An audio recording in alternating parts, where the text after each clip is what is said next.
Welcome back mga kalapatids. Abang tayo ng mga ibon natin galing Pulilan, Bulacan, ikalawang training. Yung magkapatid mga kalapatids, so si Dalubhasa at saka yung kapatid niyang Maganda. Tapos si Black at saka si Padrino mga kalapatids. Andyan yung dalawang inakay. Ang weather makulimlim mga kalapatids. Yung mga ibon late nang nabitawan. Siyempre kailangan isipin din yung kaligtasan ng ibon mga kalapatids. Makulimlim dun at parang uulan, kaya nabitawan sila. Anong oras na? Nag-aantay tayo ng ibon dito mga kalapatids. O wala pang dumarating.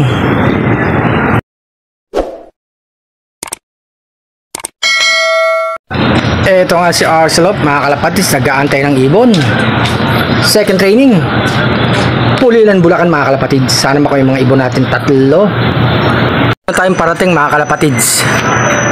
Kaya na siya mga kalapatids. O sino kaya to? Umiikot pa. Abangan natin dito mga kalapatids. Baka ito yung babaeng ibon na si Stichelbaut. Ito na siya mga kalapatids. Ang nauna si RC Stichelbaut mga kalapatids, ang lalaking ibon. Isang ibon pa lang nandito, wala pa yung dalawa. Pasok na, RC Stichelbaut. Ayan na siya mga kalapatids. Oh. Yung pares niya, oh.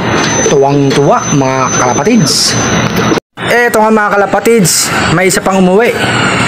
Ang babaeng ibon, si Stichelbaut. Pasok na. Pasok na.